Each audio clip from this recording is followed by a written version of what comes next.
Ya empezamos.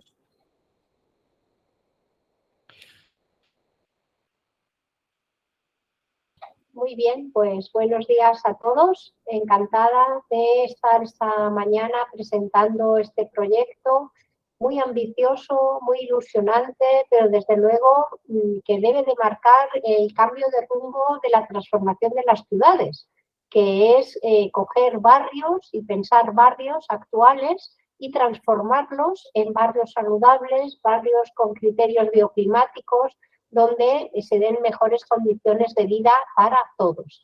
Entonces, les vamos a presentar el trabajo que hemos hecho desde la Universidad Politécnica de Madrid, que se titula Estrategias desde la ciudad bioclimática y saludable para la ordenación urbana específica de San Rafael, que supone la transformación de una zona importante de 19 manzanas de la ciudad y que, bueno, queremos que se convierta un poco pues, en un plan piloto, una nueva forma de afrontar esta regeneración urbana que todos deseamos, ¿no? Este trabajo lo hemos hecho entre los investigadores de la Universidad Politécnica de Madrid, Javier Neila, Emilia Román, Erwin Rodríguez y Elisa Porto, que me acompañan y que les iré dando la palabra para que vayamos un poco interviniendo todos en esta presentación.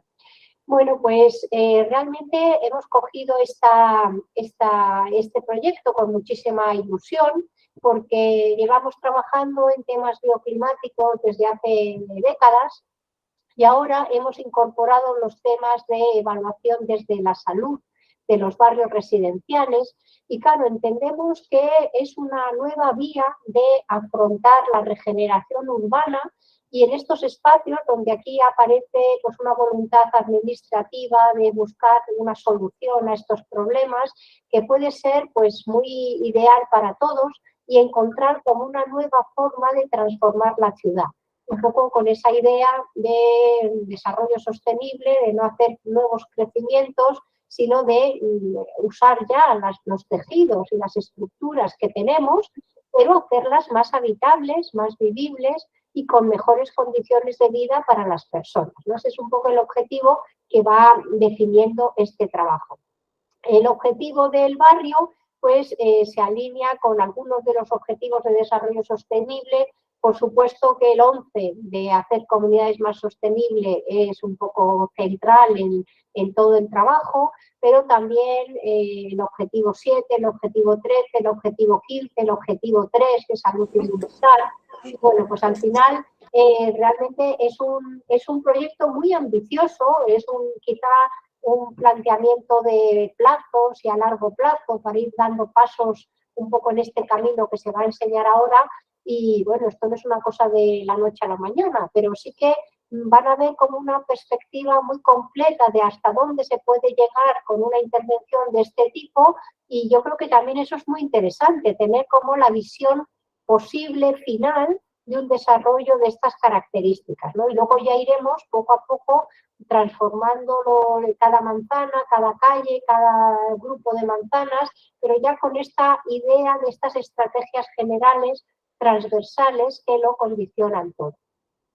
Bueno, el trabajo y el documento tiene tres partes. Una primera parte de antecedentes, donde se ha hecho un estudio bioclimático muy exhaustivo que pasaremos ahora a sintetizar y que nos va a explicar el profesor Javier Neila, que es el experto en arquitectura bioclimática desde hace tantísimos años y maestro de todos nosotros. Luego haremos una exposición de la diagnosis de este barrio desde los aspectos de salud urbana, que lo va a hacer Erwin Rodríguez, y luego ya hablaremos de barrios saludables, donde Elisa Pozo, Emilia, o a lo mejor yo, o las tres, iremos un poco desarrollando estas tres líneas de acción que ven aquí, barrio para caminar, naturaleza en el barrio y espacio de convivencia, que al final son como un poco los vectores que van a desencadenar toda esta transformación del barrio. Bueno, pues si quieres, Javier, empezamos con el estudio climático y microclimático de Bucaramanga. Muy bien. Pues voy a compartir mi pantalla. Tienes que dejar la tuya, Esther, si no, no me deja.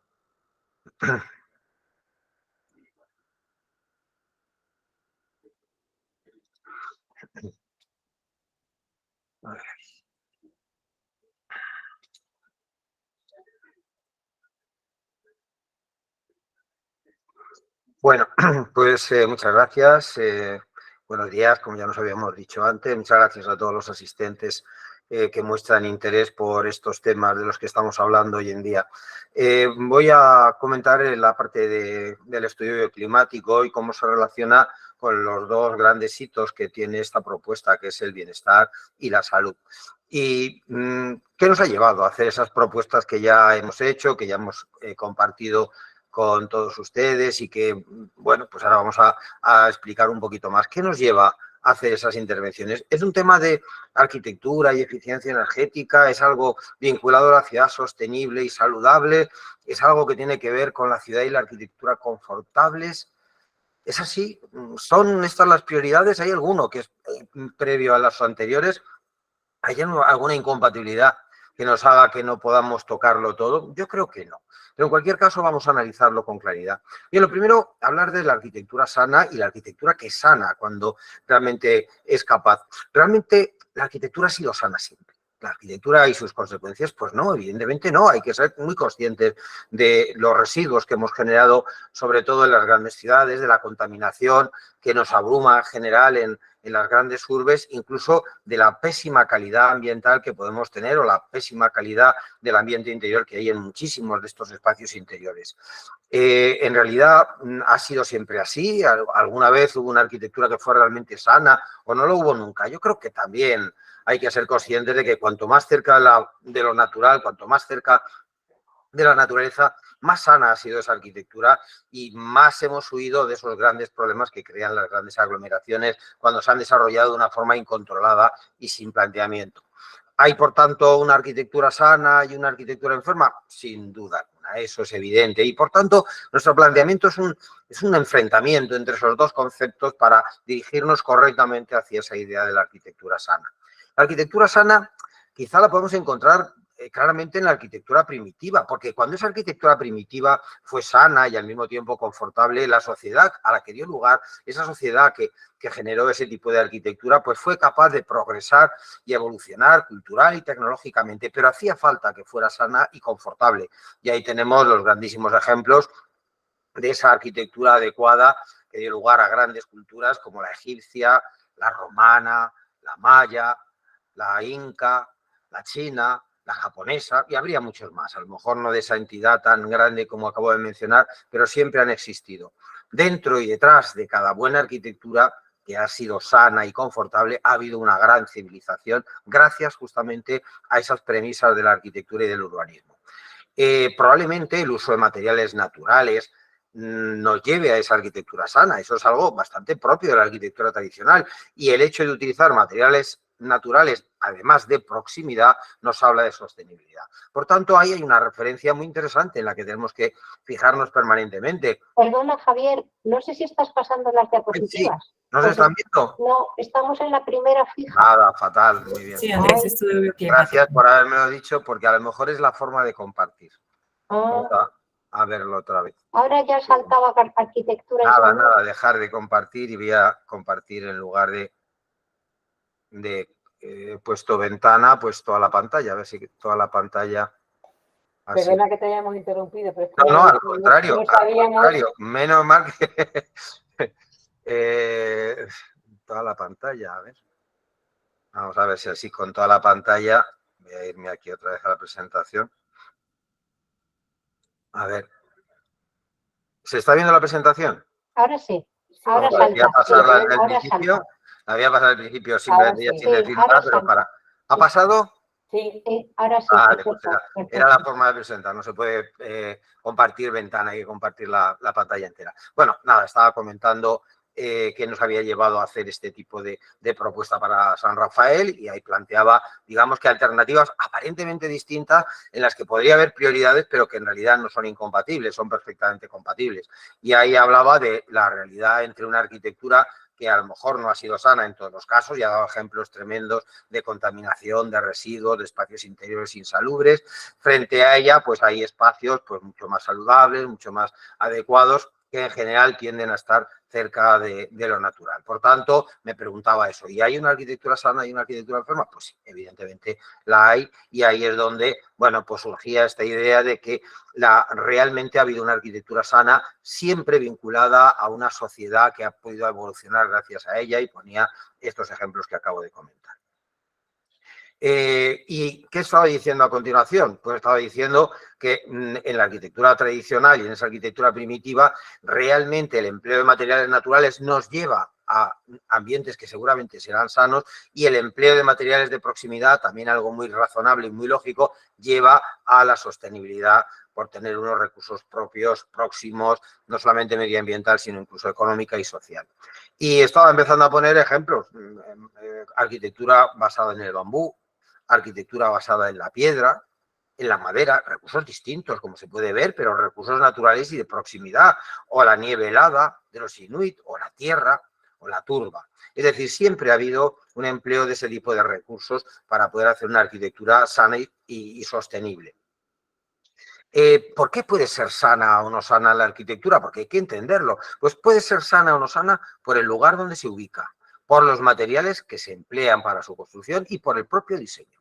Vamos a analizarlos un poquito por encima. Por ejemplo, en cuanto al lugar, pues hay que tener en cuenta que la Tierra es una pila, creando unos campos eléctricos y electromagnéticos. De hecho, tenemos una magnetosfera que nos protege de las radiaciones emitidas por el Sol, y hay zonas que pueden ser patógenas, probablemente, por encontrarnos dentro de zonas donde los campos eléctricos naturales a lo mejor no son los más adecuados, pero más importante a lo mejor es evitar los campos electromagnéticos artificiales, el estar cerca de un tendido de alta tensión, de una subcentral de transformación o de un simple transformador, crea zonas que pueden ser patógenas por campos electromagnéticos excesivos.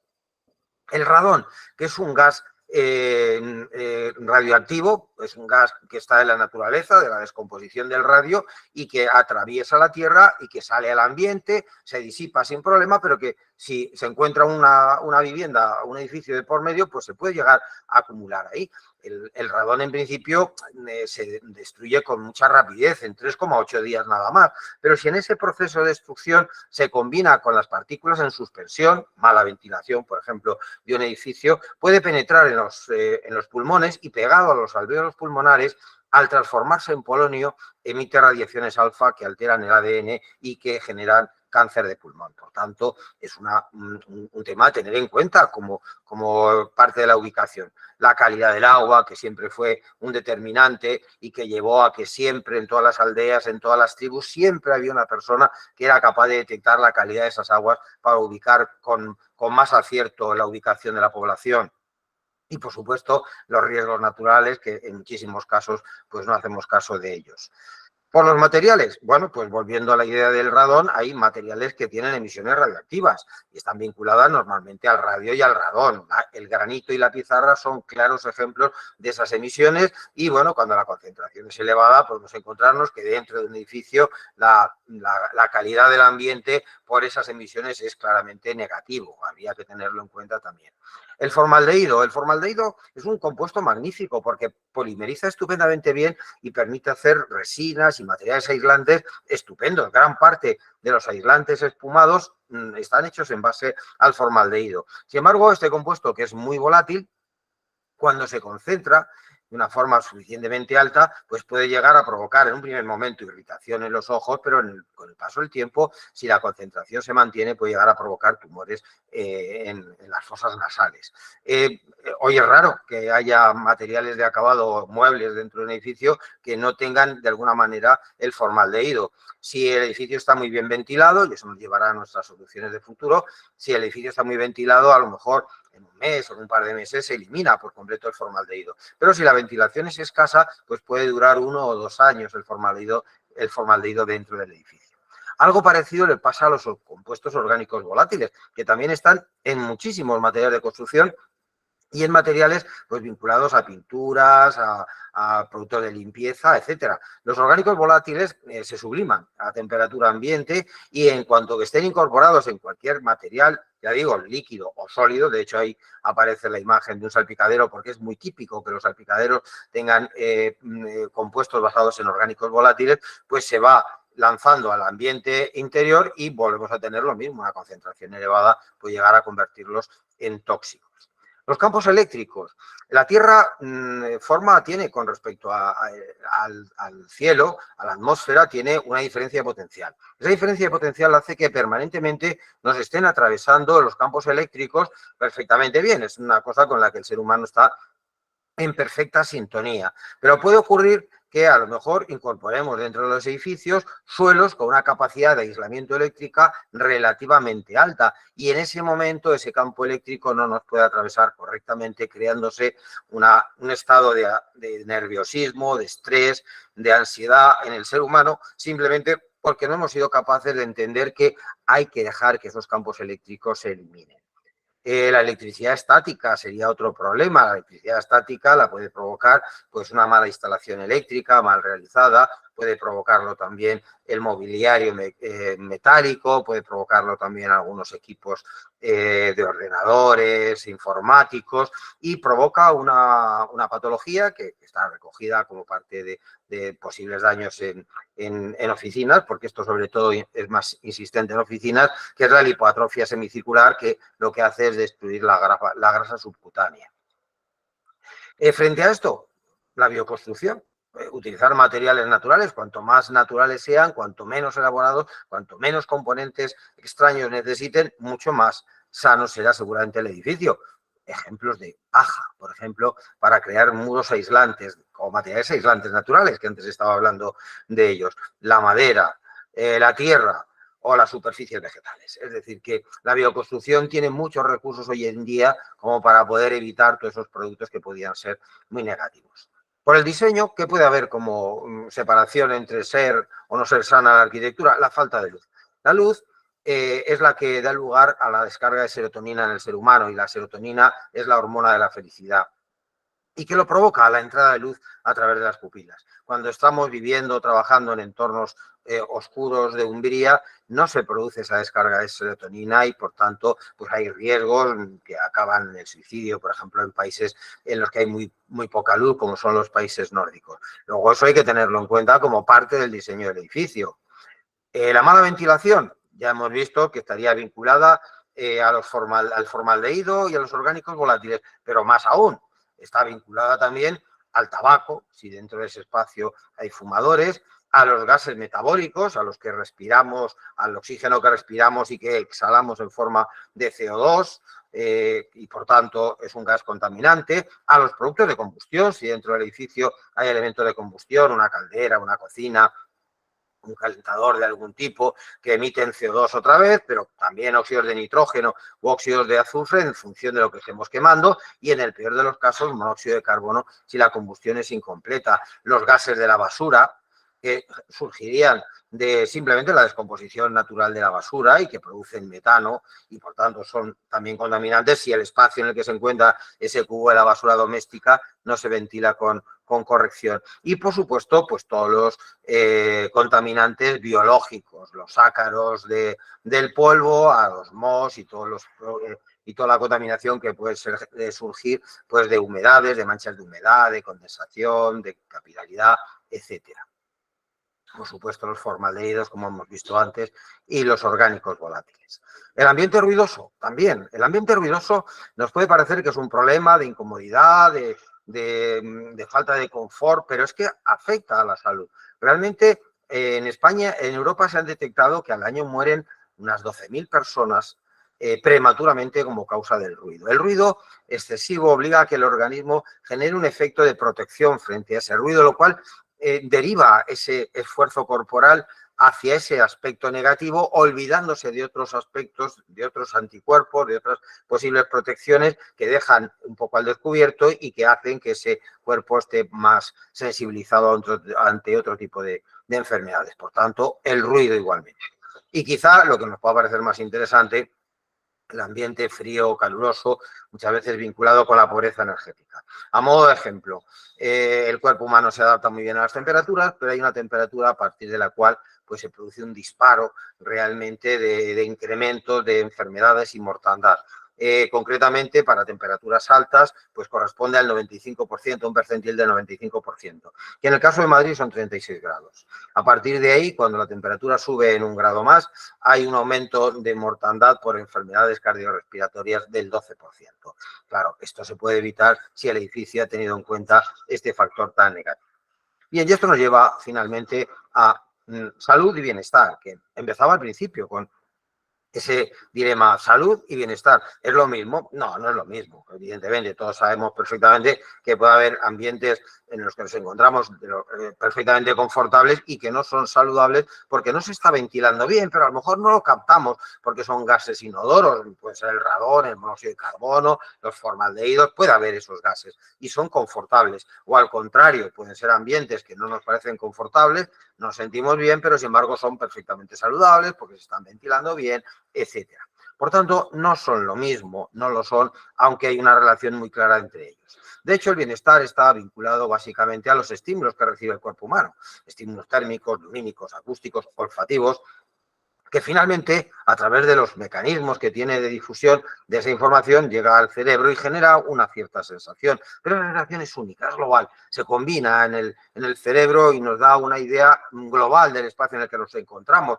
lo cual a veces genera dificultades para poder interpretar bien esos estímulos. Eso lo estudia la sinestesia. Por ejemplo, el hecho de que un ambiente lumínico pueda alterar una percepción térmica o un ambiente acústico alterar una percepción lumínica o un ambiente olfativo, un estímulo olfativo, alterar una percepción térmica igualmente. Es decir, ahí hay una complicación importante. Voy a fijarme solo en el ambiente y los estímulos higrotérmicos, los vinculados al calor y al frío.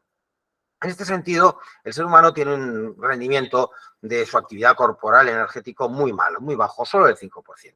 Eso quiere decir que toda la energía que consumimos, que gastamos en un momento determinado para realizar un movimiento, solo el 5% se invierte realmente en ese movimiento.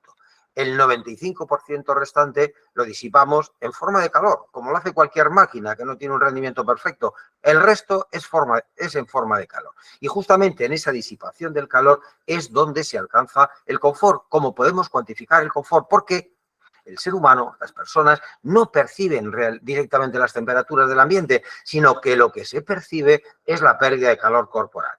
Podemos estar en dos ambientes a la misma temperatura, uno con el aire en calma y el otro con el aire en movimiento.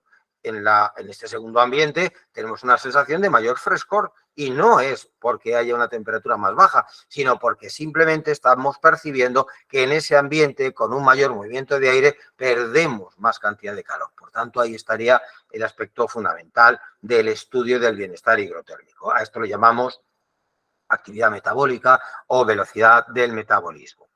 Es una cantidad variable, no es una cantidad constante y depende de la actividad. Por ejemplo, una persona durmiendo, su velocidad del metabolismo, la energía que tiene que disipar para sentirse confortable, son 70 vatios nada más. Pero una persona sentada, una actividad sedentaria, pues ya serían 100 vatios. Y si es una persona caminando moderadamente, paseando, pues serán a lo mejor 150 vatios. Si se hace deporte, pues tal vez sean unos 300 vatios. Luego, en cada entorno y en cada espacio, esa cantidad de energía que hay que disipar es distinta y, por tanto, el diseño del entorno tiene que ser igualmente distinto. Pero el bienestar no solo está influido por la actividad. Hay otras variables que influyen en el bienestar. Por ejemplo, los parámetros geográficos, la latitud y la altitud que nos ubican una localidad, tienen en cuenta con la adaptación genética que tenemos a las condiciones de nuestro clima. Nos adaptamos en lo posible al clima en el que vivimos. Por eso nuestros estudios, y ahí aparece a la izquierda, nuestros estudios siempre están enfocados a un lugar en concreto y en particular. Ese es el gráfico de la carta estereográfica que hicimos dentro de nuestro estudio bioclimático para Bucaramanga, donde veíamos los periodos de sombreamiento y las estrategias de sombreamiento por orientaciones. También, lógicamente, los parámetros climáticos, temperatura, humedad, movimiento de aire, radiación, que también incorporábamos en nuestros estudios bioclimáticos, la gráfica de de Giboni o la gráfica del climograma de bienestar adaptado, donde las áreas de bienestar se relacionan con las condiciones de temperatura y humedad para poder ver cuáles son las estrategias correctas y adecuadas para esa localidad en particular. Por supuesto, la actividad, ya hemos visto la importancia que tiene, el arropamiento, no entro en ello, pero es algo que lo tenemos perfectamente claro también, cómo influye en la sensación de calor y frío, cómo lo podemos ajustar además a través de conceptos de bienestar adaptativo, poniéndonos o quitándonos prendas de ropa, y el sexo, que marca una pequeña diferencia entre hombres y mujeres al ser algo diferente el metabolismo basal de cada uno de los sexos. Curiosamente, el más importante es el menos controlable de todos, que es la edad, porque las personas de mucha edad, los ancianos, pues tienen una mayor dificultad para percibir esas alteraciones del ambiente. Su sensibilidad térmica va cambiando y va deteriorándose con la edad. Por tanto, al no percibir correctamente la sensación de calor o de frío, el organismo pues no es capaz de activar todos los procedimientos de adaptación a los cambios climáticos. Y hay problemas de salud claramente vinculados a ello. Todos los parámetros del ambiente interior creo que los he mencionado perfectamente cuando he hablado del tema de la salud. Aquí está claramente vinculado con el bienestar y, por tanto, pues todo lo que sería la ventilación, el humo, la luz, los materiales que utilicemos para los acabados interiores, todos son fundamentales. Y esto fue lo que nos llevó a hacer esos estudios que ya presentamos en su momento, en los que a través de distintas herramientas que incorporaban las necesidades de bienestar concretas para una localidad como era Bucaramanga y las condiciones del clima concreto, pues nos permitían diseñar una relación de estrategias concretas y específicas para que se pudieran llevar a cabo en el barrio de San Rafael. Ese era el climograma de Giboni. Este es el climograma de bienestar adaptado, donde igualmente pues veíamos cómo se acercaba el clima a las zonas de bienestar, donde la humedad relativa se convertía en el factor determinante y que, bueno, ya nos permitía decir, bueno, pues aquí ya nos va a hacer falta ventilación continua, algo que igualmente veíamos también cuando llevábamos toda esa información a una gráfica de isopletas, donde además nos dábamos cuenta de que el sombreamiento debía ser prácticamente continuo durante casi todo el día, concretamente el 80% de las horas de sol. Estas son esas herramientas que también hemos estado viendo, concretamente la que he mostrado antes, que era esta gráfica estereográfica, donde no solamente aparecen los periodos de sombra necesarios, sino que además podíamos sacar información para proponer cómo deberían ser las protecciones según la orientación donde se encontraran los huecos. Y ahí dábamos además la opción de cuál deberían ser las dimensiones más adecuadas, las perfectas, y cuáles podían ser unas admisibles, porque muchas veces hay una dificultad evidente de tamaño en función del hueco, de poner una protección, y dábamos la información general en base a grados de inclinación y dábamos una información también para una ventana de 1 metro por 1 metro. ¿A qué nos llevaba? Pues a la conclusión final de estas propuestas que estábamos organizando. Por ejemplo, era evidente que de nuestros estudios surgía esa necesidad de sombreamiento, que todos los locales lo saben perfectamente que era así. Nosotros veíamos cómo deben sombrearse esos huecos. No debería haber huecos al oeste porque es muy difícil plantear un sombreamiento que al mismo tiempo permita una ventilación adecuada, que los colores fueran claros, que la cubierta fuera vegetal y que favoreciéramos las fachadas más adecuadas para incorporar con más facilidad las protecciones solares como son la norte y la sur.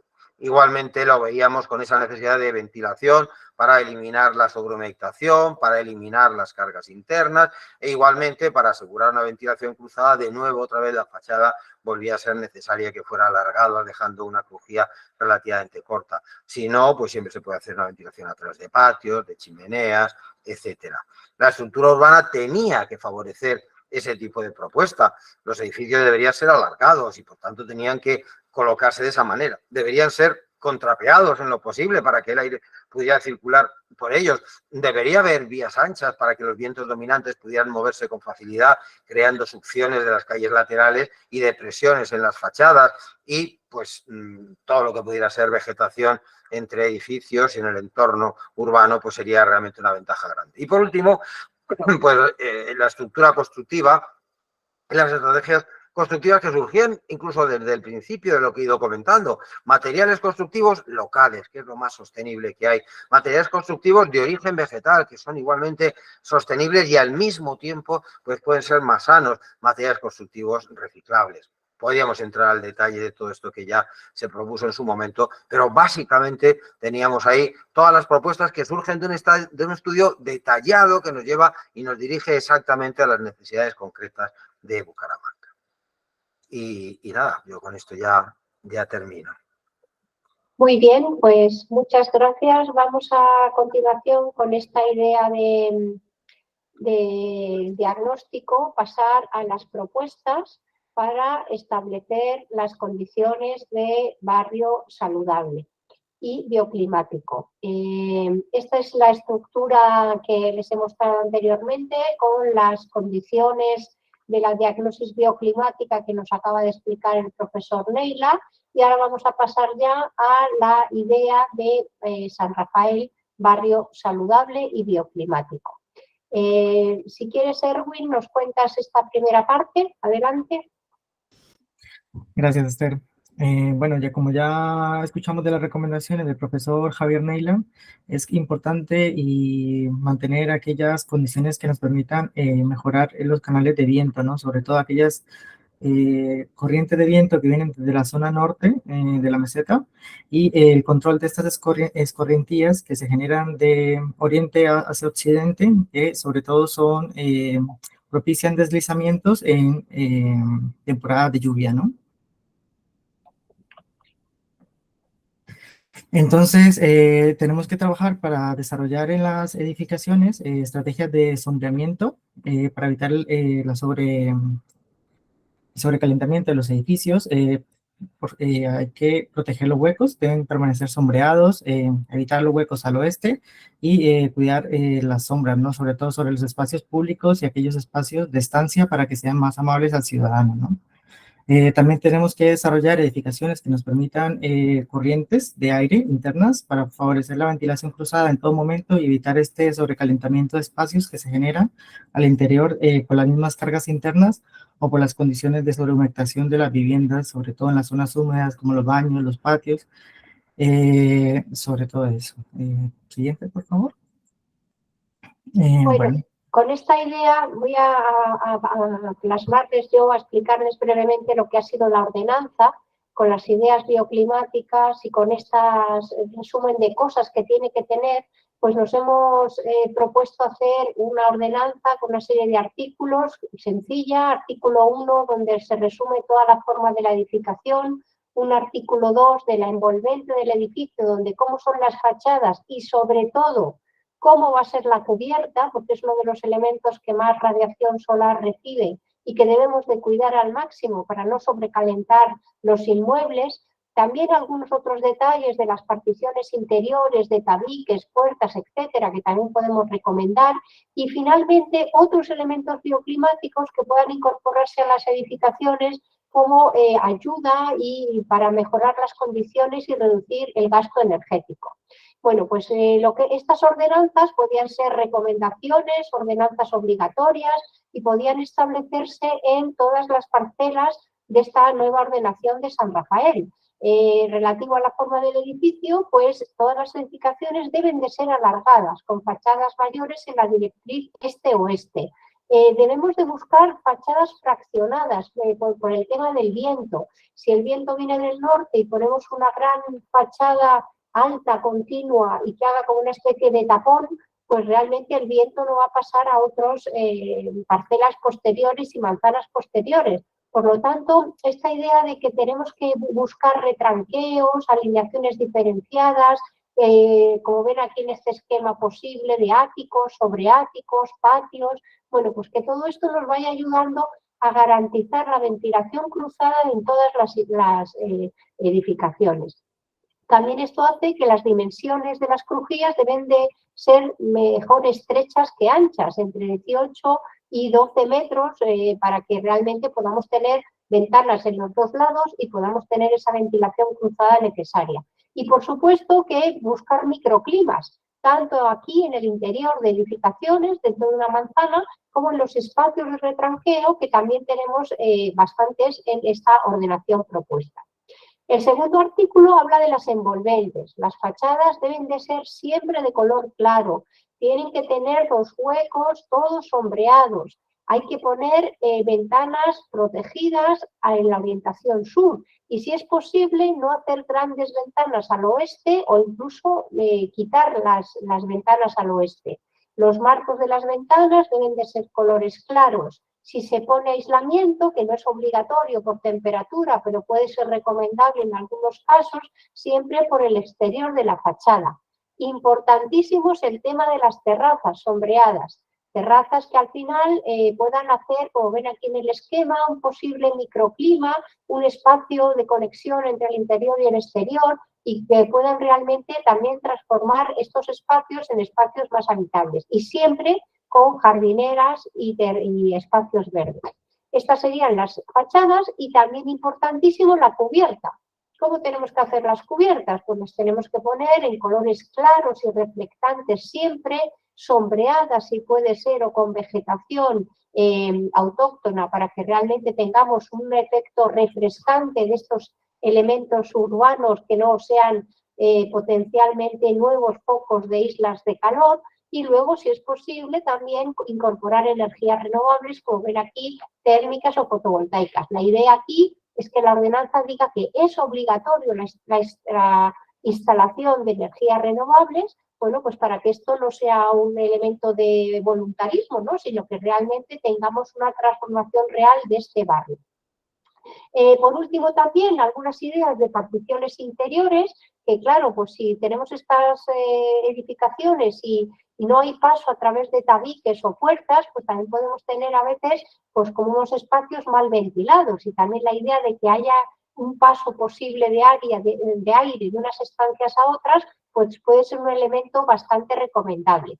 Otros elementos bioclimáticos, en este caso recomendables, que no obligatorios, pueden ser las chimeneas solares, que nos ayudan a sacar espacios más frescos, aprovechando la diferencia de presión del aire y el movimiento natural del aire caliente arriba y los más frescos abajo, y luego también proporcionar brisas para que esa componente norte del aire pueda un poco beneficiarse, ¿no? Y ven aquí un poco los esquemas, una posible edificación para que realmente pueda reunir todas estas condiciones positivas que estamos explicando. Bueno, pues si quieres, Emi, nos hablas del barrio saludable. Sí, buenas tardes. También dentro de, claro, el barrio saludable, la ciudad saludable, como comentaba Javier, es un elemento, una cualidad que es transversal y es complementaria a todas las estrategias que se han comentado, ¿no?, bioclimáticas. Entonces, nosotros, a la hora de establecer, digamos, esas estrategias aplicadas al barrio de Bucaramanga, nos hemos basado en una publicación y en un estudio que llevamos trabajando como tipo de investigación desde hace bastantes años, que hicimos una guía para planificar ciudades saludables, que la pueden descargar de la página del Ministerio de Sanidad de España, y lo que hemos hecho es adaptarla a las condiciones climáticas, socioeconómicas y también físicas del ámbito donde estamos trabajando. Entonces, marcamos 3 líneas de acción fundamentales, que van a ser ciudades para caminar, una ciudad pensada para que la gente pueda ir andando a los sitios, caminando, porque es un medio muy saludable, ¿no?, de hacer ejercicio, y además muy sostenible, porque no emitimos gases a la atmósfera, ¿no?, derivado de los vehículos, ni consumimos energías fósiles.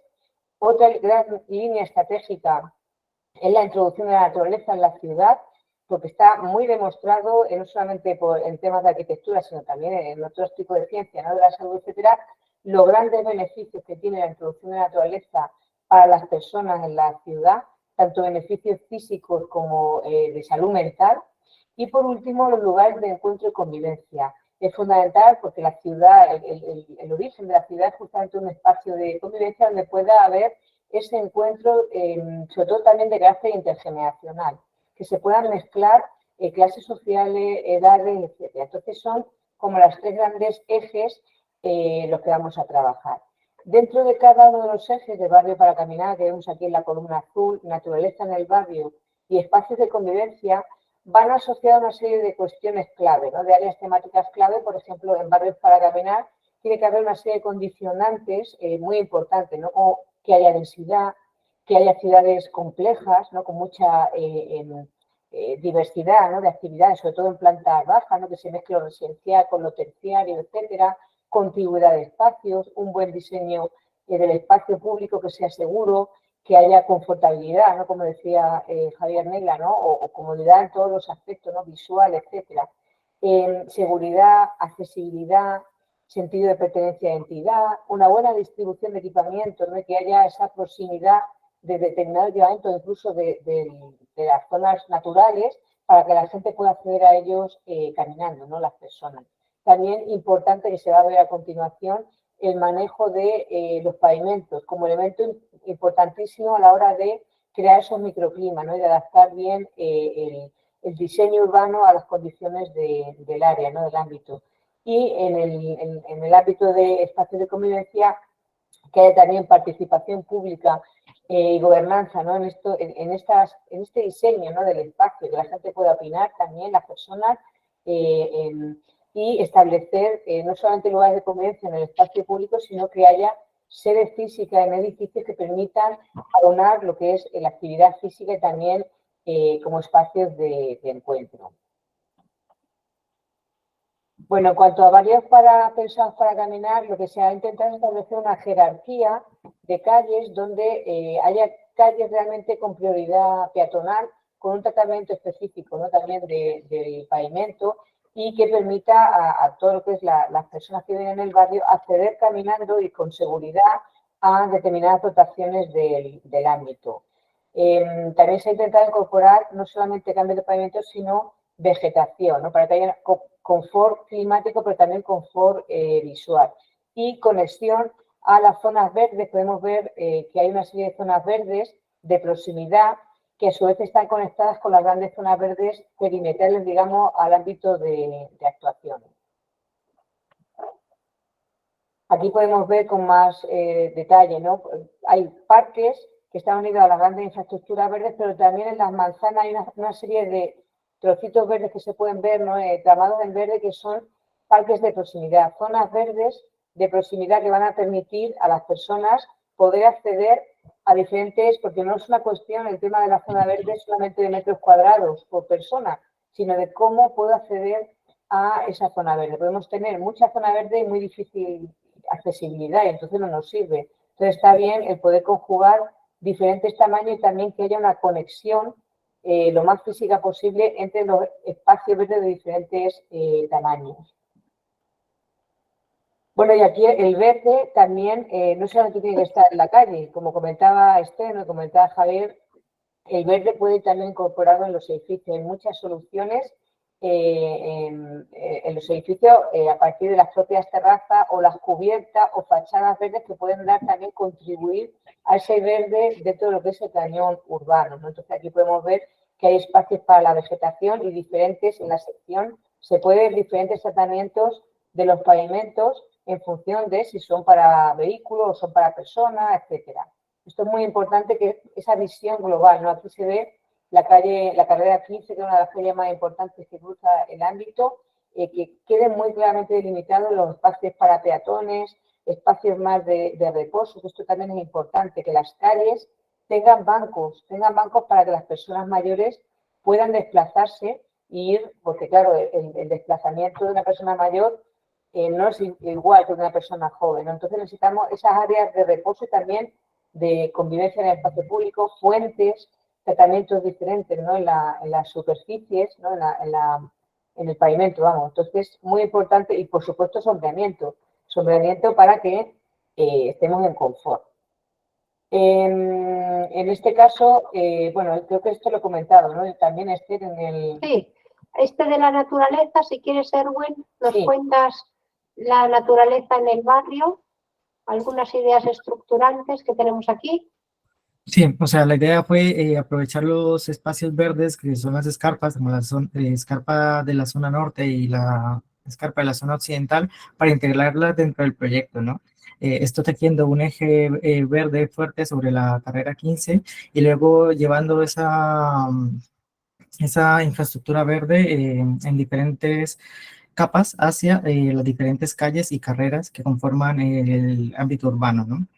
Y tejiendo, aquí lo vemos como más claro, ¿no? Unos corredores verdes que que tejen sobre la zona norte, y otro que articula las universidades, el Parque Cristo Rey, y que comunican y que ayudan también a contener toda esta escorrentía que se presenta en la zona, que es muy importante de controlar, y que va a potenciar la capacidad del territorio para aguantar frente a desastres. Esas son las nuevas zonas verdes. Son zonas que han sido pensadas y articuladas de acuerdo a los diferentes usos de los edificios. Unas son estanciales y otras hacen parte como para mejorar la calidad urbana, creando espacios de estancias que generen usos múltiples y que permitan darle una mayor vida al sector, quitando la sensación de inseguridad que hay actualmente. La idea es estructurarlo mediante también pavimentos permeables y zonas drenantes para que, como decía antes, toda esta escorrentía sea controlada en la zona y podamos aprovechar esa agua para riego o diferentes usos dentro de la misma área de intervención. Aquí también vemos como una perspectiva de lo que podría ser el proyecto, ¿no? En cuanto a la incorporación de esta zona, fachadas verdes, áreas verdes, cubiertas verdes, incorporar la infraestructura verde en sus diferentes niveles para darle más vida al sector y sobre todo atraer biodiversidad.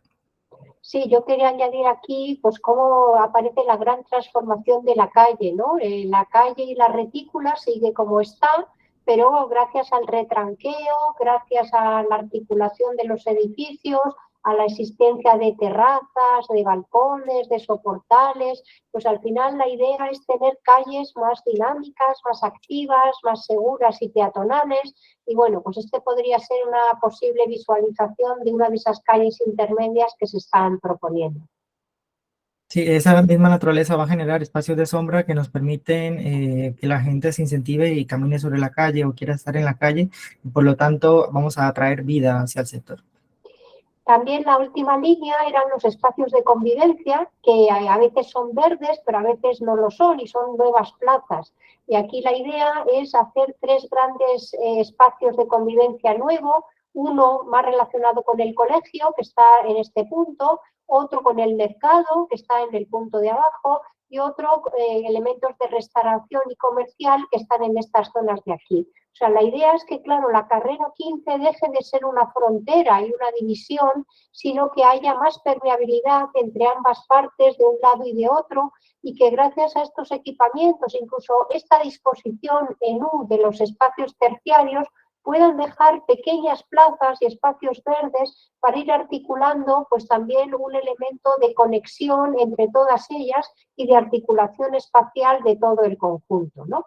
Estos espacios de convivencia los vamos viendo aquí, calles tranquilas, calles con más aceras, calles más comerciales y bueno, también más pasos peatonales que vayan permeando y también resolver desde el asilo a los espacios verdes y al colegio, pues una mejor conexión peatonal, ¿no? En todas estas ideas. Y bueno, pues este sería un poco el resumen final, una posible imagen de unas cuantas manzanas, de 6 manzanas, donde hemos incorporado criterios bioclimáticos del espacio público, criterios bioclimáticos en la edificación con todas estas ordenanzas que les acabamos de explicar, y luego las 3 líneas de barrios para caminar, naturaleza en el barrio y espacios de convivencia, que al final vayan un poco buscando esta nueva solución hacia los problemas del barrio y afrontando pues una renovación pues de gran ambición y de gran alcance, que creemos que es lo que tenemos un poco que conseguir.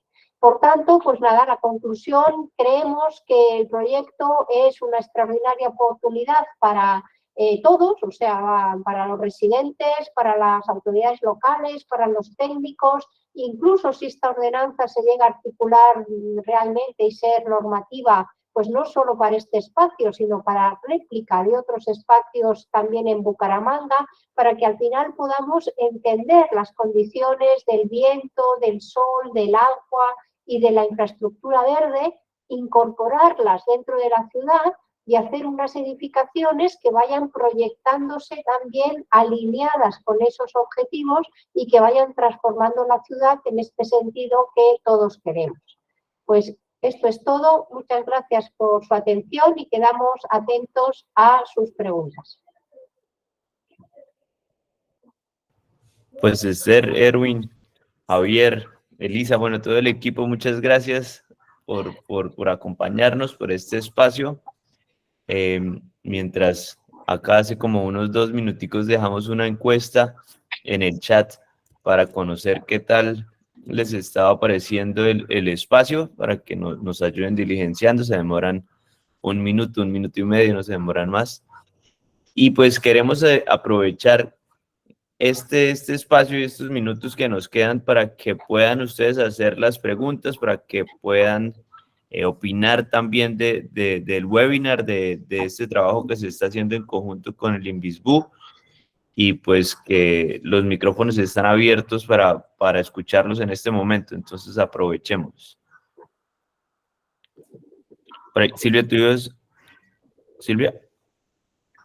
Hola, Javi. No tengo ninguna pregunta ni comentario. Iba a abrir el espacio. Dale. No sé si alguien quiera profundizar en algún punto de los que nos mencionaron.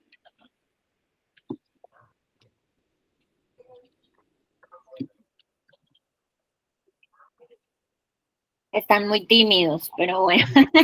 O hemos sido muy claros. Otto fue demasiado claro. Bueno, pues hay que romper el hielo. Muy bien, Carlos. Hola, ¿qué tal, Silvia? Javiercito, gracias por la invitación. La verdad que espectacular. No sé si Sergio está aquí, si Sergio nos está acompañando. Sergio Arenas. Sí, acá estoy. Bueno, Sergio, pues primero muchas gracias porque no sé, voy a inventarme que tú eres el gestor de todo esto, porque fue el que me invitó hace más de, 6, 8 meses a acompañarlos, y pues siempre estaremos disponibles y dispuestos pues en lo que sea posible. Pero yo la verdad quedo muy, muy gratamente sorprendido de que el proyecto cada día tiene una madurez mucho mayor, que tiene una proyección impresionante. Creo que inclusive en esta coyuntura del país, en donde hay unos temas bastante críticos para la industria de la construcción, Santander empieza a mostrar una cara diferente, en donde se vislumbran oportunidades para que se active la construcción independientemente de lo que el Estado esté haciendo. La verdad que es muy motivador. Yo quiero vivir allá. Yo vivo en Estrato 5 allá en Sotomayor, pero yo quiero vivir allá, o que Sotomayor se transforme en algo así, o quiero invertir allá, quiero participar ahí como Sergio nos invitó, y lamentablemente yo no puedo dejar mi empresa, pero cuenten con nosotros siempre. Camacol y Sergio y la alcaldía lo sabe. Pero lo importante de esto, pues por un lado lo político, ojalá que la persona que llegue entienda de la importancia y lo bien hecho que está esto para que lo continúe, que no sea un tema de gobierno, sino del municipio, del departamento, y que se refleje en el resto de la ciudad. Agradecer y felicitar a todos estos profesionales españoles. Ayer tuve una reunión donde yo me quejaba que habíamos tratado de trabajar con españoles y todavía piensan en venir a llevarse el oro, y nos están trayendo oro aquí a Colombia. Entonces es muy bueno, de verdad. Muchísimas gracias a Esther, a Javier, a Erwin, que Erwin entiendo es colombiano, pero está por allá hace tiempo en las tierras. La verdad, impresionado. Muchas gracias, la verdad que magnífico, excelente. Y sobre esto, no solamente que sea para San Rafael, sino para los mismos proyectos que todos los constructores de Camacol y del país pudieran conocer e implementar en sus proyectos para darle más vida, más potencia, inclusive más deseo de que la gente compre y sepa que unas cosas bien hechas es una buena inversión y es calidad de vida. Muchas gracias. Muchas gracias, Carlos. Comentarte que tenemos un documento completo de más de 200 páginas explicándolo todo con mucho detalle. e incluso hay un documento de síntesis, que creo que son 30 y tantas, que resumen los temas principales, que bueno, no sé Silvia, pero yo creo que, o Sergio, que merecería la pena difundirlo, hacer un folleto, un algo, para que realmente pueda llegar a todo el mundo, desarrolladores, constructores, administración local. Bueno, pues yo creo que los documentos están. Muchas gracias por esta acogida tan cariñosa y tan afectuosa. Y bueno, pues efectivamente, yo creo que el camino y el rumbo están trazados y no solo para Bucaramanga, también en otras ciudades, por supuesto, que sería deseable emprender este camino. Sí, Esther, nosotros en este momento aprovecho para contarles que estamos haciendo ya la último proceso de la actualización de nuestra página web y ahí tenemos un espacio exclusivo pues para contar todo sobre este proyecto y vamos a dejar pues estos webinars, los documentos finales, que desde luego pues es un bien público y para que todos nuestros afiliados y todos pues el gremio puedan revisarlo y puedan aprovecharlo, conocerlo y desde luego pues aplicarlo en los proyectos. Genial, genial. De hecho ahí Rebeca nos pregunta si está grabado, sí señora, y lo vamos a dejar como les mencionábamos en la página web. Y en el canal de YouTube de Así que síganos. Síganos. Exacto. Sergio, ¿iba a decir algo? Sí, hola a todos. Bueno, Esther y al equipo de la Universidad Politécnica, realmente un agradecimiento total y absoluto por haber participado en esta construcción colectiva de implantación de este proyecto urbanístico que tenía que tener un ADN, tenía que tener una razón más allá de la reedificación, y básicamente creo que lo hemos logrado con la participación de ustedes al incorporarle una razón de ser encaminada o centrificada en el ciudadano, en la calidad de vida del ciudadano, en el bienestar del ciudadano, en el habitante que va a estar ahí, en analizar esas condiciones que hacen parte de la construcción de una vida sobre una ciudad más que caminable, que ha sido como el concepto que se ha venido trabajando en los últimos años. Es una ciudad saludable en donde la tranquilidad mental, la satisfacción anímica de las personas está muy relacionada por el ambiente en el cual habitan, se relacionan y construyen sus vidas. Lograr incorporar estos tres elementos de la ciudad saludable en el tema de la naturaleza urbana, en los espacios de esparcimiento y adicionalmente en el concepto bioclimático, en una ciudad que cada día tiene, digamos, una mayor ola de calor, pues es satisfactorio. Esto definitivamente es un gran acuerdo de ciudad, en donde pensando en el espacio público efectivo de los habitantes del sector y de los que van a estar relacionados con él, como es el norte, pues es una exigencia del proyecto. Es decir, las personas que quieran participar dentro del proyecto como desarrolladores tendrán que cumplir con estas expectativas de áreas, porque si no, no tendría sentido hacer renovación en las ciudades. Y el instrumento nos permite lograr generar unas condiciones y generar unos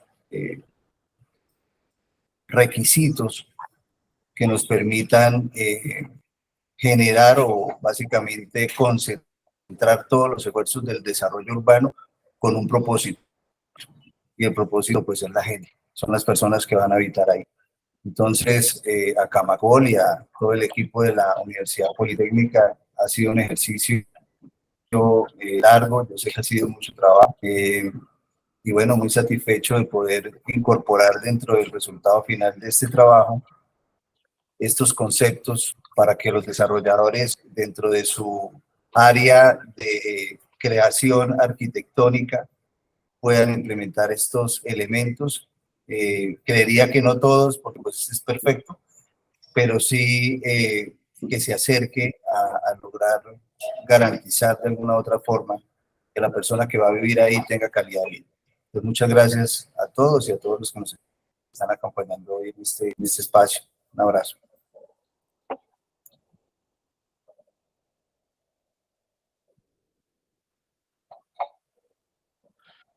Bueno, pues yo acabo de dejar de nuevo la encuesta para que nos puedan ayudar diligenciándola. Aprovechemos si hay alguna pregunta adicional, pues este es el momento, si no, pues ya nos veremos en una próxima ocasión. Yo quisiera que... Dale, Juliana, adelante.